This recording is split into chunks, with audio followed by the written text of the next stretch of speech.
అందరికీ హాయ్. ఈరోజు నేను ఒక ప్రేమ కథ చెప్పాలి అనుకుంటున్నా.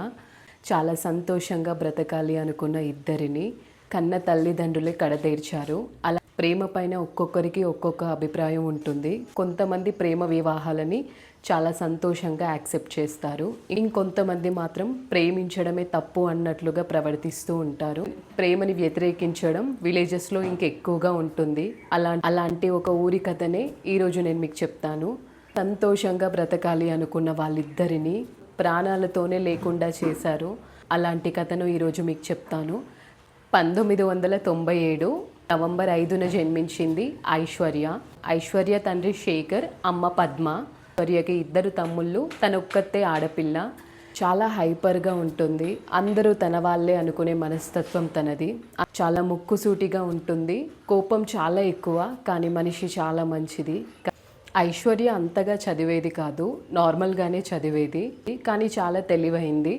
ఇంటర్మీడియట్ చదవడానికి తన ఊరికి దగ్గరలో ఉన్న కాలేజ్లోనే జాయిన్ అయింది. ఇది ఇలా ఉండగా మహేందర్కి తల్లిదండ్రులు ఇద్దరూ లేరు. మహేందర్ చిన్నప్పుడే అమ్మ చనిపోయింది. అప్పటి నుండి వాళ్ళ అమ్మమ్మ దగ్గరే పెరిగాడు. వాళ్ళ అమ్మమ్మే అతన్ని చదివించింది. తనను పెరుగుతూ ఉంటే తన తండ్రి కూడా చనిపోయాడు. అప్పటి నుండి పూర్తిగా అమ్మమ్మ దగ్గరే ఉన్నాడు. తల్లిదండ్రులు లేకపోయినా పద్ధతిగా పెరిగాడు. చాలా మంచివాడు, చాలా నిజాయితీగా ఉంటాడు, చాలా సున్నితమైన వ్యక్తి. చదువుల్లో టాపర్ తను. ఐశ్వర్య ఇంటర్మీడియట్ చదువుతున్న కాలేజ్లోనే మహేందర్ డిగ్రీ ఫైనల్ ఇయర్ చదువుతున్నాడు. ఐశ్వర్య మొదటిసారి మహేందర్ని చూడగానే తనకి బాగా నచ్చాడు. తనకి తెలియకుండానే మహేందర్ని చాలా ఇష్టపడింది. అలా ఇష్టపడుతూనే తనకి తెలియకుండానే మహేందర్తో ప్రేమలో పడింది. ఈ విషయాన్ని మహేందర్తో చెప్పలేదు, ఎందుకంటే తను ఇంటర్మీడియట్. ఇప్పుడు ఇవన్నీ ఎందుకు, అది కాకుండా మహేందర్ డిగ్రీ ఫైనల్ ఇయర్ కదా, ఇవన్నీ ఎందుకు అని తన లోపలే దాచుకుంది. అప్పటి నుండి మహేందర్నే ఫాలో చేసేది. మహేందర్ ఎక్కడికి వెళ్తే ఐశ్వర్య అక్కడికే వెళ్ళేది. తన్ని చూస్తూనే ఉండేది, కానీ తన ప్రేమ విషయం ఎప్పుడు కూడా మహేందర్కి చెప్పలేదు. తను ఇంకా ఇంటర్మీడియటే, ఎవరైనా చూస్తే ఏమనుకుంటారో అన్న ఒక్క కారణంతోనే మహేందర్కి చెప్పకుండా వదిలేసింది. ఎప్పటికైనా చెప్పాలని డిసైడ్ అయ్యే ఉంది. చూస్తుండగానే ఐశ్వర్య ఇంటర్మీడియట్ ఫస్ట్ ఇయర్ అయిపోతూ వస్తుంది. అప్పుడు ఐశ్వర్య బెస్ట్ ఫ్రెండ్ పూజ ఐశ్వర్యతో కొన్ని మాటలు చెప్పింది. నువ్వు చాలా ఇష్టపడుతున్నావు మహేందర్ని, అతను చాలా మంచివాడు, చాలా బాగుంటాడు, చాలా బాగా చదువుతాడు. అతన్ని ఇష్టపడే వాళ్ళు చాలామంది మన కాలేజ్లో ఉన్నారు. నువ్వు ఎలాగో అతన్ని ప్రేమిస్తున్నావు కాబట్టి తొందరగా చెప్పే, లేకపోతే ఎవరైనా లవ్ చేసే ఛాన్స్ ఉంది, లేదంటే అతనే ఎవరి ప్రేమలో అయినా పడొచ్చు అని. మొదటగా ఐశ్వర్య చాలా భయపడింది, కానీ నిజంగానే అతన్ని ఎవరైనా ప్రపోజ్ చేస్తారేమో, లేదా అతనే ఎవరినైనా ప్రపోజ్ చేస్తాడేమో అని ఏదో ఒకటి చేసి మహేందర్తో విషయం చెప్పాలి అనుకుంది ఐశ్వర్య. చూస్తుండగానే మహేందర్ డిగ్రీ ఫైనల్ ఇయర్ చివరి దశలో ఉన్నాడు. తనకి 1 monthలో ఎగ్జామ్స్ ఉన్నాయి. దానికోసమే ప్రిపేర్ అవుతున్నాడు. తను చదువుకోవడం మొదలుపెట్టాడు. తల్లిదండ్రులు లేని తను చాలా మంచి పొజిషన్కి రావాలి అని ఎప్పుడు కలలు కంటూ ఉండేవాడు. మహేందర్కి చెప్పుకోవడానికి పెద్దగా ఆస్తులేం లేవు. వాళ్ళ అమ్మమ్మ ఉంటున్న 2 రూమ్లు తప్ప తనకంటూ ఏదీ లేదు. అందుకే మహేందర్ ఎప్పుడు ఒకటే అనుకుంటాడు, చాలా బాగా చదవాలి, మంచి పొజిషన్కి రావాలి. దానికి అతనికి ఉన్న ఒకే ఒక మార్గం చదువు. తను చాలా బాగా చదువుతాడు కాబట్టి ఆ చదువుతోనే మంచి ప్రయోజకుడు అవ్వాలి అని ఎప్పుడు కలలు కంటూ ఉంటాడు. కాలేజ్ గ్రౌండ్లో ఎవరూ లేని ప్లేస్కి వెళ్ళి మహేందర్ ఎగ్జామ్స్కి ప్రిపేర్ అవుతున్నాడు. ఎగ్జామ్స్కి ప్రిపేర్ అవుతున్న మహేందర్ దగ్గరికి ఐశ్వర్య వచ్చింది. అలా వచ్చి ఏం మాట్లాడకుండా మహేందర్ దగ్గర నిల్చుంది. ఎప్పుడు చాలా హైపర్గా గబగబా మాట్లాడే ఐశ్వర్య మహేందర్ దగ్గర మాత్రం చాలా కామ్గా నిలబడింది. మహేందర్కి కూడా ఐశ్వర్యాన్ని చూడగానే ఏం అర్థం కాలేదు. తన దగ్గరికి ఎందుకు వచ్చి నిలబడింది అని అతను ఆలోచిస్తూ ఉన్నాడు. అప్పుడు ఐశ్వర్య ఎలాగైనా ధైర్యం తెచ్చుకొని మహేందర్తో మాట్లాడసాగింది. నేను ఈ కాలేజ్లో అడుగుపెట్టినప్పటి నుండి మిమ్మల్ని చూస్తున్నాను. ఎవరి జోలికి వెళ్ళరు, ఎప్పుడు నవ్వుకుంటూ ఉంటారు, చాలా పాజిటివ్గా ఉంటారు. ఇవన్నీ నాకు ఇష్టం. మిమ్మల్ని చూస్తూ ఉండిపోవాలి అనిపిస్తుంది, ఎప్పుడు మీతోనే ఉండాలి అనిపిస్తుంది. నాకు మీరంటే ముందు నుండే ఇష్టం. నేను మిమ్మల్ని లవ్ చేస్తున్నాను అని ఐశ్వర్య చాలా ధైర్యంగా మహేందర్తో చెప్తుంది. మహేందర్కి ఒక్క నిమిషం ఏం అర్థం కాలేదు. మహేందర్ దీన్ని చాలా సాధారణంగా తీసుకున్నాడు. ఎందుకంటే మహేందర్ చాలా మెచ్యూరిటీ ఉన్న వ్యక్తి. ఇవన్నీ ఫస్ట్ నుండి తను చూస్తూనే వచ్చాడు. ఐశ్వర్య మహేందర్తో ఒక మాట చెప్పింది, మీకు నేను ఇష్టం లేకపోతే కామ్గా ఉండండి, అంతేకాని నేను ఇష్టం లేదు అని చెప్పొద్దు, నేను దాన్ని తట్టుకోలేను అని చెప్పింది.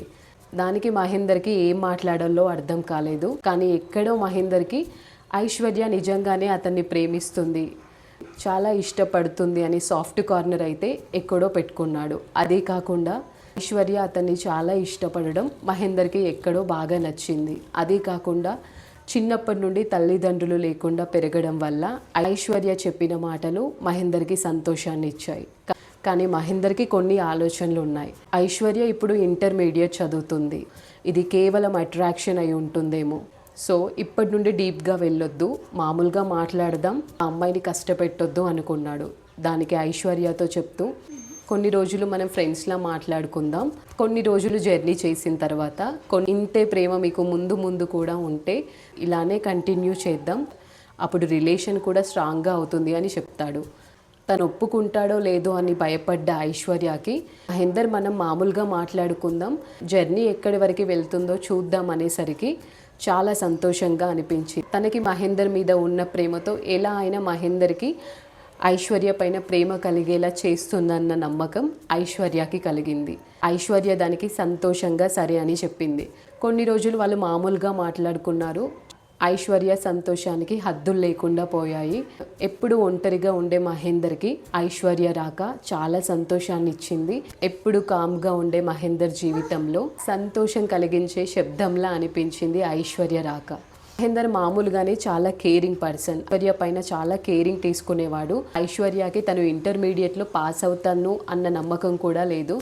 కానీ మహేందర్ రాకతో తను ఇంటర్మీడియట్లో కూడా పాస్ అయిపోయింది. మహేందర్ బాగా చదువుతాడు కాబట్టి ఐశ్వర్యకి చదువులో కూడా బాగా హెల్ప్ చేసేవాడు. ఐశ్వర్య ఇంటర్మీడియట్ కూడా పాస్ అయిపోయింది. దాని తర్వాత కూడా వీళ్ళ ప్రయాణం కంటిన్యూ అవుతూనే ఉంది. మహేందర్కి కూడా ఐశ్వర్య పైన చాలా ప్రేమ కలిగింది. ఎంతలా అంటే తను లేకుండా ఉండలేనంతగా. ఆ అమ్మాయితో మాట్లాడకపోతే మళ్ళీ తను ఒంటరి అవుతాడేమో అన్నంతగా. ఇప్పుడు మహేందర్కి కూడా ఐశ్వర్య అంటే ప్రాణం.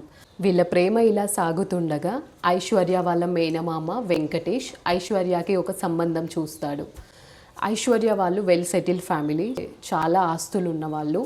అలానే వాళ్ళ ఆస్తులకు తగ్గట్టుగానే ఐశ్వర్య వాళ్ళ మామ వెంకటేష్ తనకి ఒక మంచి సంబంధం తీసుకొచ్చాడు. ఈ విషయం వెంకటేష్ వచ్చి ఐశ్వర్య వాళ్ళ పేరెంట్స్తో చెప్తాడు. ఐశ్వర్య పేరెంట్స్కి కూడా ఐశ్వర్యాన్ని పెద్దగా చదివించాలని లేదు, ఎలా అయినా మనకి ఆస్తులు ఉన్నాయిగా, ఇంకా చదువు ఎందుకు అనే అభిప్రాయం వాళ్ళది చదువు పైన. సో ఐశ్వర్యకి పెళ్లి చేద్దామని ఫిక్స్ అయ్యారు. ఆ విషయం ఐశ్వర్యకి చెప్పకుండానే ఐశ్వర్య ఫొటోస్ని అబ్బాయి వాళ్ళకి ఇచ్చారు. ఎవరైతే వెంకటేష్ సంబంధం చూశాడో ఆ అబ్బాయి వాళ్ళకి ఐశ్వర్య ఫోటోని పంపించారు. వాళ్ళు కూడా ఐశ్వర్యాని ఇష్టపడ్డారు. ఐశ్వర్యకి పెళ్లి సంబంధం చూసాము, వాళ్ళు తనని చూడడానికి వస్తున్నారు అన్న విషయం ఐశ్వర్యకి చెప్పకుండానే ఐశ్వర్య కాలేజ్కి వెళ్ళి ఐశ్వర్యాని ఇంటికి తీసుకొస్తాడు. రేపు అబ్బాయి వాళ్ళు ఐశ్వర్యాని చూసుకోవడానికి వస్తున్నా సరే ఆ రోజు రాత్రి కూడా ఐశ్వర్యకి ఆ విషయం వాళ్ళు చెప్పలేదు. మార్నింగ్ లేవగానే ఐశ్వర్య వాళ్ళ అమ్మ నిన్ను చూసుకోవడానికి అబ్బాయి వాళ్ళు వస్తున్నారు, తొందరగా లేచి స్నానం చేయి అంటుంది. ఐశ్వర్యకి గుండె పగిలిపోతుంది. ఏం చెయ్యాలో అర్థం కాలేదు, ఏడుస్తూనే ఉంది. ఇంకేం చేయాలో అర్థం కాక తర్వాత చూసుకుందాం వాళ్ళ మేనమామల పైన వాళ్ళ నాన్న పైన భయంతో రెడీ అయిపోయింది. ఐశ్వర్యాన్ని నచ్చడం, మ్యారేజ్ ఫిక్స్ కావడం జరిగిపోయింది. కానీ ఐశ్వర్యకి ఇష్టం ఉందా లేదా, ఐశ్వర్యకి అబ్బాయి నచ్చాడా లేదా, ఆమె పేరెంట్స్ ఐశ్వర్యాన్ని అడగలేదు. ఐశ్వర్య ఏదైనా దాచుకోలేదు, వెంటనే చెప్తుంది. ఆ రోజు రాత్రి ఐశ్వర్య డైరెక్ట్గా వాళ్ళ నాన్న దగ్గరికి వెళ్ళి, నేను మహేందర్ని లవ్ చేస్తున్నాను, మహేందర్ చాలా మంచివాడు, చాలా బాగా చదువుతాడు, నన్ను బాగా చూసుకుంటాడు, నేనంటే చాలా ఇష్టం మహేందర్కి, నేను మహేందర్ని పెళ్లి చేసుకుంటాను నాన్న, నాకు మహేందర్ అంటే చాలా ఇష్టం అని చెప్పేసింది. ఐశ్వర్య వాళ్ళ నాన్న శేఖర్కి పట్టలేనంత కోపం వచ్చింది. పళ్ళు పట్టపట్ట కొరుకుతూ ఐశ్వర్యాని ఇష్టం వచ్చినట్లు కొట్టాడు. అంతేకాకుండా ఐశ్వర్య వాళ్ళ అమ్మ కూడా ఇష్టం వచ్చినట్లు కొట్టింది. అక్కడితో అయిపోలేదు. ఐశ్వర్య వాళ్ళ అమ్మ వాళ్ళ తమ్ముడైన వెంకటేష్ని పిలిపించి విషయం మొత్తం చెప్పింది. వీళ్ళు కొట్టడమే సరిపోకుండా ఐశ్వర్య మేనమామ కూడా కోడలు అని చూడకుండా ఇష్టం వచ్చినట్లుగా తిట్టడం, తనను కొట్టడం చేశాడు. ఇంకా ఐశ్వర్యాని వాళ్ళు కాలేజ్కి పంపించలేదు, అక్కడే ఇంట్లోనే బందీ చేశారు. ఐశ్వర్య ఇంటర్ అయిపోయి డిగ్రీ ఫస్ట్ ఇయర్కి వచ్చింది. తను మేజర్ కూడా అయిపోయింది. తను ఎలా అయినా మహేందర్ని కలవాలని ట్రై చేసింది, కానీ మహేందర్కి ఫోన్ చేయడానికి తన దగ్గర ఫోన్ లేదు. మహేందర్తో మాట్లాడే ఛాన్సే లేకుండా పోయింది ఐశ్వర్యకి. మహేందర్ కూడా ఐశ్వర్యకి ఎంత కాల్ చేసినా ఫోన్ స్విచ్ ఆఫ్ అని వస్తుంది. ఐశ్వర్య ఇంకా రాకపోవడంతో చాలా టెన్షన్ పడ్డాడు, చాలా భయపడ్డాడు మహేందర్. తనకి తల్లిదండ్రులు లేరు అన్న విషయం కూడా మర్చిపోయిన మహేందర్కి ఐశ్వర్య మాట్లాడకపోయేసరికి తీసుకోలేకపోయాడు. కానీ తనకి ఏం చేయాలో, ఎలా ఐశ్వర్యాని కలవాలో అర్థం కాక ఐశ్వర్య ఫ్రెండ్ పూజని కలిశాడు. పూజ మహేందర్తో చెప్పింది, ఐశ్వర్యకి పెళ్లి సంబంధం చూశారు, తనకి మ్యాచ్ ఫిక్స్ అయింది, వాళ్ళ ఇంట్లో చాలా కొట్టారు తనకి ఎంగేజ్మెంట్ కూడా నెక్స్ట్ మంత్లో ఉంది అని మహేందర్కి చెప్తారు. మహేందర్కి గుండె ఆగిపోయినంత పని అయింది. ఐశ్వర్యాని ఎలా కలవాలో అర్థం కాలేదు తనకి. ఐశ్వర్య అతను లేకుండా ఉండలేదు అన్న విషయం మహేందర్కి తెలుసు. ఐశ్వర్య కాల్ చేస్తుందేమో అని చూశాడు, కానీ ఐశ్వర్య నుండి కాల్ లేదు. ఐశ్వర్య కూడా మహేందర్తో మాట్లాడాలని ట్రై చేస్తూనే ఉంది, కానీ ఐశ్వర్య వాళ్ళ అమ్మ ఐశ్వర్యాని 1000 కళ్ళతో కాపలా కాస్తూనే ఉంది. ఐశ్వర్య సరిగ్గా తినడం లేదు, ఎవరితో మాట్లాడడం లేదు, ఏడుస్తూనే ఉంది. కానీ మహేందర్ని ఎలా అయినా కలవాలి, ఇంట్లో నుండి ఎలా అయినా బయటికి వెళ్ళాలి అని ప్రతి ప్రయత్నం చేస్తూనే ఉంది. ప్రతి ప్రయత్నంలో ఓడిపోతూనే ఉంది. ఇంకా మహేందర్ డైరెక్ట్గా ఐశ్వర్య వాళ్ళ ఇంటికే వెళ్తాడు. అప్పుడు వాళ్ళ నాన్నతో, నాకు ఐశ్వర్య అంటే చాలా ఇష్టం, నేను బాగా చూసుకుంటాను, నా స్టడీస్ కూడా అయిపోతాయి, మంచి జాబ్ కూడా తెచ్చుకొని ఐశ్వర్యాని బాగా చూసుకుంటాను అని చెప్తాడు. కానీ ఐశ్వర్య వాళ్ళ నాన్న, నీకెంత ధైర్యం ఉంటే నా ఇంటికి వస్తావని చాలా గర్వంగా మాట్లాడి మహేందర్ పైన చేయి చేసుకొని ఐశ్వర్య వాళ్ళ అమ్మ మహేందర్ని అక్కడే ఆపి తన తమ్ముడు వెంకటేష్కి కాల్ చేసి పిలిపించి తన తమ్ముడితో కొట్టిస్తుంది మహేందర్ని. అలా మహేందర్ని ఇంటి నుండి బయటికి తోసేస్తారు. ఇదంతా చూస్తున్న ఐశ్వర్య ఏడుస్తూనే ఉంది, కానీ ఏం చేయలేని పరిస్థితి. మహేందర్ని కొట్టొద్దు నాన్న, అతను చాలా మంచివాడు, ఎవ్వరికి హాని చెయ్యడు, అలాంటి వాడిని కొట్టొద్దు నాన్న, అతన్ని కొట్టొద్దు అని ఏడుస్తూనే ఉంది. మహేందర్ని కొట్టిన తర్వాత ఐశ్వర్యకి చాలా కోపం వచ్చింది. అతని పరిస్థితి ఎలా ఉందో అని బాధ ఎక్కువైపోయింది తనకి. ఇంట్లో నుండి బయటికి వెళ్ళాలని చూసింది, కానీ ఐశ్వర్య వాళ్ళ అమ్మ ఐశ్వర్యాని ఆపడానికి శతవిధాలుగా ప్రయత్నించింది. కానీ ఐశ్వర్యకి మాత్రం ఎప్పుడు లేని ధైర్యం వచ్చింది. వాళ్ళ అమ్మని తోసుకుంటూ ఇంట్లో నుండి బయటికి వచ్చి పారిపోయింది. ఐశ్వర్య ఇంటి నుండి బయటికి వెళ్ళిన వెంటనే ఐశ్వర్య వాళ్ళ అమ్మ తన తమ్ముడు వెంకటేష్కి, తన భర్త శేఖర్కి కాల్ చేసి చెప్పింది. వెంటనే ఐశ్వర్యాని వాళ్ళు ఫాలో చేయడం స్టార్ట్ చేశారు. కానీ ఐశ్వర్య వాళ్ళకి దొరకలేదు. ఏదో ఒకలా ఐశ్వర్య మహేందర్ వాళ్ళ అమ్మమ్మ వాళ్ళ ఇంటికి చేరుకుంది. ఐశ్వర్య సరాసరి మహేందర్ ఇంటికి వచ్చి, మనకి ఇంకా టైం లేదు, మనము ఇక్కడ నుండి వెళ్ళిపోవాలి, నన్ను ఫాలో చేస్తూ మా మావయ్య ఇంకా నా అన్న వస్తున్నారు, వాళ్ళు మనల్ని బతకనివ్వరు, మనం ఎలాగైనా ఇక్కడ నుండి వెళ్ళిపోవాలి అని చాలా టెన్షన్ పడుతూ చెప్పింది మహేందర్కి. మహేందర్ కూడా ఐశ్వర్య టెన్షన్ చూసి ఏం మాట్లాడాలో అతనికి అర్థం కాలేదు. అక్కడి నుండి ఎక్కడికైనా వెళ్ళిపోవాలి అనుకున్నాడు. మహేందర్ అందరితో బాగా మాట్లాడేవాడు, అందరితో మంచిగా ఉండేవాడు. అతనికి ఒకే ఒక బెస్ట్ ఫ్రెండ్ రాజు ఉండేవాడు. మహేందర్ రాజుకి కాల్ చేశాడు. రాజు వీళ్ళిద్దరిని వాళ్ళ ఇంటికి తీసుకెళ్దాం అనుకున్నాడు, కానీ వాళ్ళ అమ్మా నాన్న భయపడి ఐశ్వర్య వాళ్ళ పేరెంట్స్కి చెప్తారేమో అని రాజు వాళ్ళ పొలం దగ్గరికి ఐశ్వర్యాని ఇంకా మహేందర్ని తీసుకెళ్ళాడు.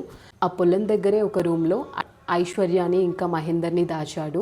అప్పుడు రాజు మహేందర్తో, ఇంకా మీకు టైం లేదు, వాళ్ళు బాగా పలుకుబడి ఉన్నవాళ్ళు, ఏదైనా చేయగలరు, ప్రాణాలు కూడా తీస్తారు, అర్జెంటుగా మీరు పెళ్లి చేసుకోవాలి, మీరు పెళ్లి చేసుకొని రక్షణ కోసం పోలీస్ స్టేషన్కి వెళ్ళాలి, ఆ ఒక్కటే మార్గం ఉంది ఇప్పుడు అంటాడు.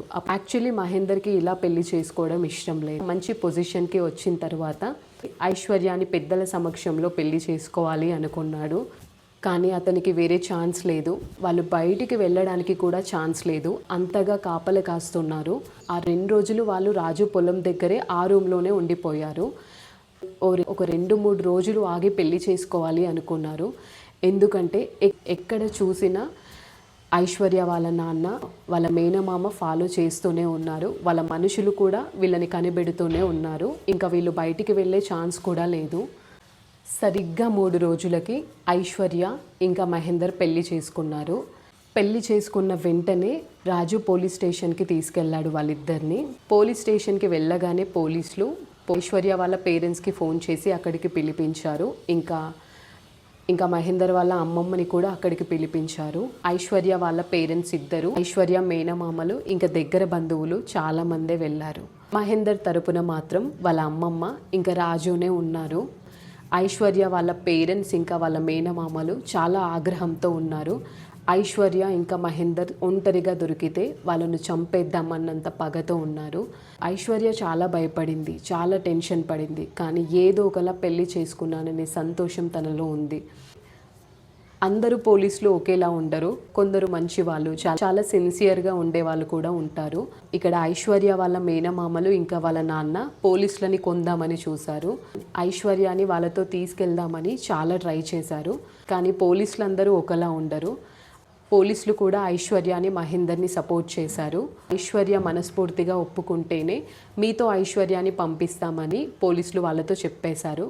ఇంకా చేసేదేం లేక ఐశ్వర్యాని బాగా ఏడుస్తూ బ్రతిమిలాడడం మొదలుపెట్టింది ఐశ్వర్య వాళ్ళ అమ్మ పద్మ. అతని దగ్గర ఏదీ లేదు, తల్లిదండ్రులు కూడా లేరు.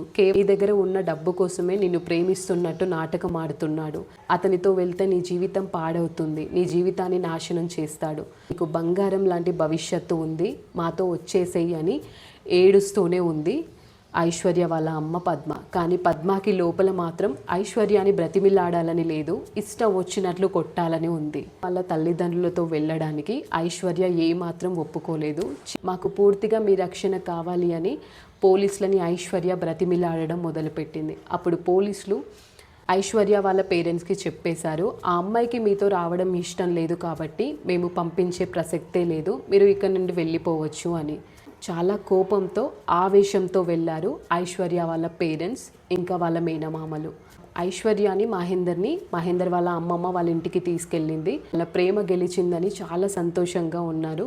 ఆ రోజు రాజు, ఐశ్వర్య ఇంకా మహేందర్ వాళ్ళ అమ్మమ్మ కలిసి వాళ్ళ ప్రేమ సక్సెస్ అయినందుకు, వాళ్ళిద్దరూ కలిసినందుకు పార్టీ చేసుకున్నారు. 1 సంవత్సరం పాటు చాలా సంతోషంగా గడిపారు. వాళ్ళకంటే సంతోషంగా ఎవ్వరు ఉండరేమో అన్నంతగా వాళ్ళ ఐశ్వర్య ప్రవర్తించేది. ఐశ్వర్యకి మహేందర్కి ఇద్దరికి ఒకరి పట్ల ఒకరికి విపరీతమైన గౌరవం, ప్రేమ ఉండేది.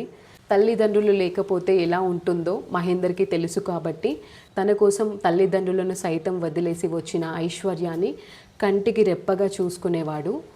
ఐశ్వర్య వాళ్ళ పేరెంట్స్ ఇంకా ఐశ్వర్య మేనమామలు ఐశ్వర్య ఎప్పుడెప్పుడు దొరుకుతుందా, ఐశ్వర్యాని ఎప్పుడు మహేందర్ నుండి దూరం చెయ్యాలా అని ఎదురు చూస్తూనే ఉన్నారు.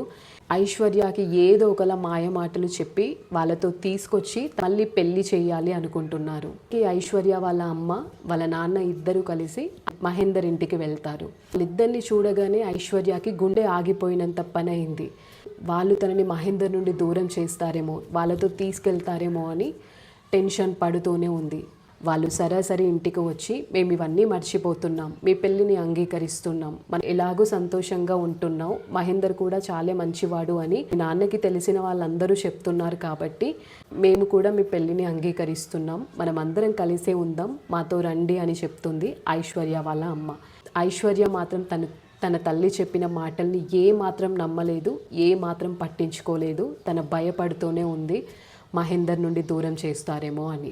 ఐశ్వర్య వాళ్ళ అమ్మే కాదు, వాళ్ళ నాన్న, ఐశ్వర్య వాళ్ళ అమ్మమ్మ ఇంకా తన మేనమామలు చాలా కఠినంగా వ్యవహరిస్తారు.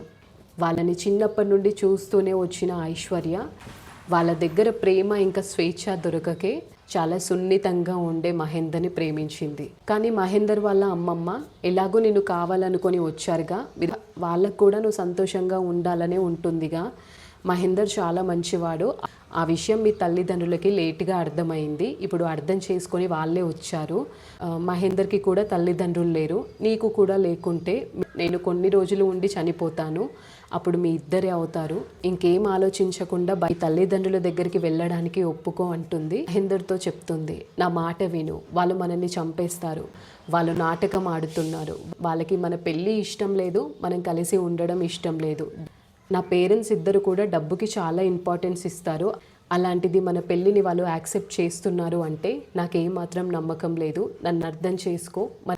మహేందర్ కూడా మొదట నమ్మలేదు. కానీ మహేందర్ వాళ్ళ అమ్మమ్మ చెప్పడంతో ఐశ్వర్యకి కూడా తల్లిదండ్రులు లేకుండా ఎందుకు చెయ్యాలి, వాళ్ళు వాళ్ళంతట వాళ్ళే కావాలని వచ్చారు కదా. మొదట ఒప్పుకోకపోయినా తర్వాత యాక్సెప్ట్ చేశాడు మహేందర్. ఏదో ఒకలా ఐశ్వర్యకి కూడా నచ్చజెప్పాడు. ఐశ్వర్యకి ఇష్టం లేకపోయినా మహేందర్ చెప్పాడు అన్న ఒకే ఒక కారణంతో ఐశ్వర్య ఇంకా మహేందర్ వాళ్ళ అమ్మమ్మ ఐశ్వర్య వాళ్ళ ఇంటికి వెళ్తారు. మహేందర్ని చంపాలి అన్నంత కసి ఉన్నా అతను వాళ్ళ ఇంటికి రావడం అసహ్యంగా అనిపించిన మహేందర్ని వదిలించుకోవాలి అన్న ఒకే ఒక కారణంతో మహేందర్ని ప్రేమగా చూసుకున్నారు ఆ 2 రోజులు. వాళ్ళు చూపిస్తున్న ప్రేమని మహేందర్ కూడా నిజమే అనుకున్నాడు.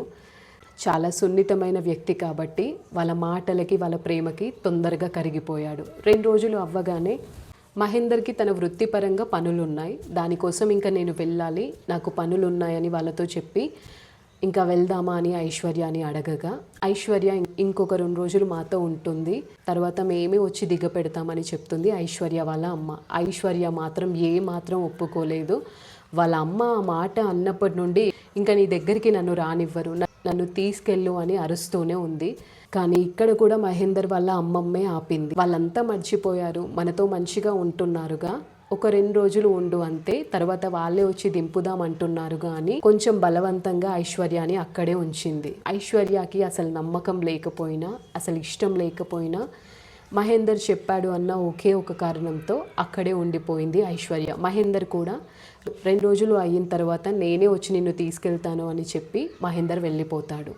మహేందర్ వెళ్ళిపోగానే ఐశ్వర్య వాళ్ళ అమ్మ వాళ్ళ తమ్ముళ్ళిద్దరికి ఫోన్ చేసి ఇంటికి పిలుస్తుంది. వాళ్ళతో పాటు వాళ్ళ అమ్మని కూడా పిలుస్తుంది. ఆ రోజు రాత్రి అందరూ కలిసి ఐశ్వర్యాని మాటలతో వేధించడం మొదలుపెట్టారు. ఇక నువ్వు ఇక్కడి నుండి బయటికి వెళ్ళేది లేదు, నువ్వు ఇక్కడే ఉంటావు, ఆ మహేందర్తో ఇక్కడితో నీకు బంధం తెగిపోయింది, నీకు మళ్ళీ పెళ్లి చేస్తాం, నోరు మూసుకొని ఇంట్లోనే పడుండు, మేము చూసిన వాడిని పెళ్లి చేసుకో అని చెప్తారు ఐశ్వర్య వాళ్ళ మామలు. తను ఏదైతే అనుకుందో అదే జరిగింది. ఐశ్వర్య ఫోన్ కూడా వాళ్ళే తీసుకొని స్విచ్ ఆఫ్ చేశారు. మహేందర్ ఐశ్వర్యకి కాల్ చేస్తూనే ఉన్నాడు, కానీ ఐశ్వర్య ఫోన్ స్విచ్ ఆఫ్ వస్తుంది. మహేందర్కి డౌట్ వచ్చింది. మహేందర్ కూడా టెన్షన్ పడ్డాడు. ఏంటి ఇలా జరుగుతుంది, ఫోన్ స్విచ్ ఆఫ్ రావడం ఏంటి అని 2 రోజుల నుండి కాల్ చేస్తూనే ఉన్నాడు. 2 రోజులు చూసి మహేందరే ఐశ్వర్య వాళ్ళ ఇంటికి వస్తాడు. మహేందర్ని వాళ్ళ ఇంటి లోపలికి కూడా రానివ్వలేదు ఐశ్వర్య వాళ్ళ పేరెంట్స్.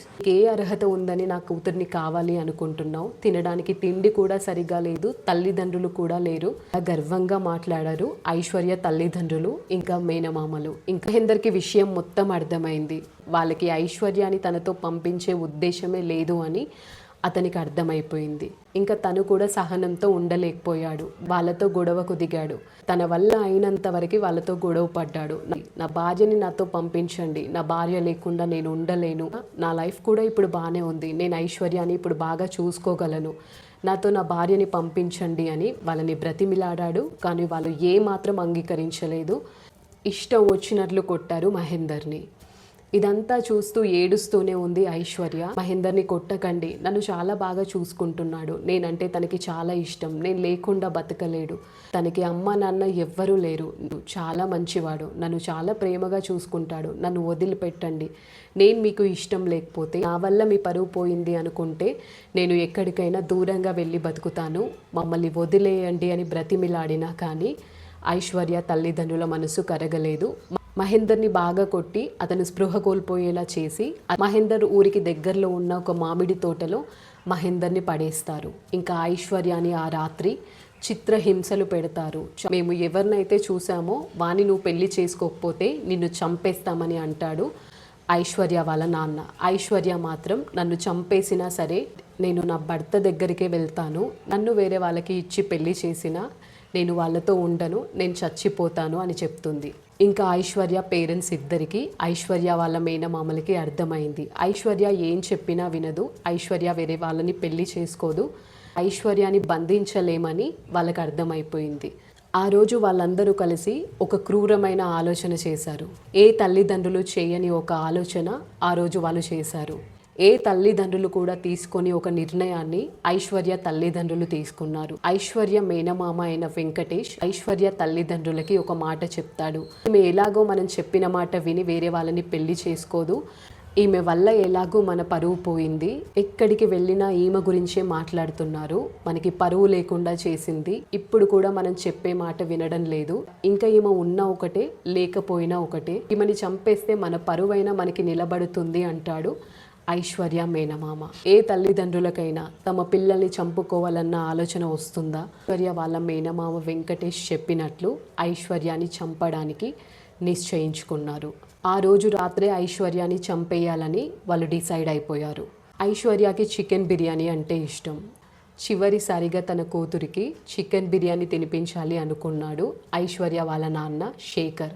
తన మనసుకి నచ్చిన వ్యక్తి, తన జీవితాంతం సంతోషంగా ఉండాలి అనుకొని పెళ్లి చేసుకున్న మహేందర్ని తనకి దూరం చేశారు. తను భూమి మీదే లేకుండా చెయ్యాలి అని ప్లాన్ చేస్తున్నారు. కానీ తనకి బాగా ఇష్టమైన చికెన్ బిర్యానీ తినిపించి ఐశ్వర్యాన్ని చంపుదాం అనుకున్నాడు వాళ్ళ నాన్న. ఐశ్వర్యాన్ని ఖచ్చితంగా చంపాలి అని డిసైడ్ చేసుకున్నారు ఐశ్వర్య తల్లిదండ్రులు ఇంకా ఆమె మేనమామలు. సరే, నువ్వు మహేందర్ని మర్చిపోను అంటున్నావు, రేపు నిన్ను నీ భర్త దగ్గర దిగబెడతాం, నువ్వు రేపు నీ భర్త దగ్గరికే వెళ్ళిపో, నువ్వు మహేందర్తో ఉండడం మాకు ఇష్టం లేదు కాబట్టి సంతోషంగా మీకు నచ్చినట్లు మాకు కనిపించకుండా బతకండి, ఈ రోజు మాత్రం మాతో ఉండు, రేపొద్దున్నే నేను మహేందర్ ఇంటి దగ్గర దిగబెడతాను అని చెప్తాడు ఐశ్వర్య వాళ్ళ నాన్న.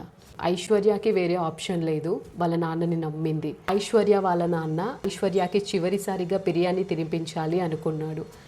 ఐశ్వర్య కూడా ఎందుకో నో చెప్పలేదు. అందులో విషం ఉన్నా సరే తిని చచ్చిపోవాలి అని అనుకుంది. తన తండ్రి నిజంగా ప్రేమతోనే బిర్యానీ తినిపిస్తున్నాడేమో అని ఐశ్వర్య కూడా తిన్నది. తన భర్తకి ఫోన్ చేయమని ఫోన్ కూడా ఇచ్చేసరికి వాళ్ళ నాన్నని గుడ్డిగా నమ్మింది ఐశ్వర్య. బిర్యానీ తిన్న తర్వాత కాసేపు అలానే కూర్చొని కొంతసేపు ప్రేమగా మాట్లాడాడు. సమయం అర్ధరాత్రి 11 అయింది. అప్పుడు ఐశ్వర్యాని కారులో ఎక్కించుకొని ఐశ్వర్యతో తన తండ్రి, నిన్ను రేపు నీ భర్త దగ్గరికి పంపించాలి అనుకున్నా, కానీ నువ్వు నీ భర్త దగ్గర ఉంటేనే సంతోషంగా ఉంటావని నాకు అర్థమైంది, నువ్వు సంతోషంగా ఉండడమే మాకు కావాలి, నిన్నిప్పుడే నీ భర్త దగ్గర దిగపెడతాను అన్నాడు. ఐశ్వర్య సంతోషానికి అవధులు లేవు. అంతే గుడ్డిగా వాళ్ళ నాన్నని నమ్మిన ఐశ్వర్య వాళ్ళ నాన్నతో కలిసి కారులో ఎక్కింది. ఐశ్వర్య మేనమామలు ఇద్దరు, ఐశ్వర్య వాళ్ళ నాన్న ముగ్గురు కలిసి ఐశ్వర్యాని అడవికి తీసుకెళ్తారు. తనని ఎక్కడికో అడవి వైపు తీసుకెళ్తున్నారు, తనని ఎక్కడికో బంధించడానికి తీసుకెళ్తున్నారు అనుకుంది ఐశ్వర్య. ఐశ్వర్యాని అడవి మధ్యలో దింపి వాళ్ళతో పాటే తీసుకెళ్లిన ఒక తాడుని అడవిలోని ఒక చెట్టుకు బిగించారు. వెంటనే ఐశ్వర్యకి అర్థమైంది వాళ్ళు తనని చంపేస్తున్నారని. కానీ ఐశ్వర్యకి తను చనిపోతాను అన్న బాధ కంటే తను అంతగా ప్రేమించిన తన భర్తతో కొన్ని రోజులు కూడా గడపకుండానే తను చనిపోతుంది అన్న బాధ ఎక్కువైపోయింది. తన భర్త అనాథ, ఇంకా ఈమె కూడా దూరం అయిపోయేసరికి తనేమవుతాడో అన్న బాధ ఐశ్వర్యకి ఎక్కువైపోయింది. కానీ ఐశ్వర్యకి అర్థమైంది ఇంకా తను తప్పించుకోలేదు, తను చనిపోక తప్పదు అని. తను చనిపోతాను అని తెలిసినా కానీ తన ఆలోచనలు మొత్తం మహేందర్ వైపే. తనకి మహేందర్ని చూడాలి అనిపిస్తుంది, కానీ తనకి తెలుసు తను మహేందర్ని చూడలేదని. తను మహేందర్తో మాట్లాడాలి అనుకుంటుంది, తనకి మహేందర్ దగ్గరికి వెళ్ళిపోవాలని ఉంది. కానీ తనకి అర్థమైంది తన పని అయిపోయింది, తనని చంపేస్తారు. తను ఏం చేయలేక అలానే నిలబడిపోయింది.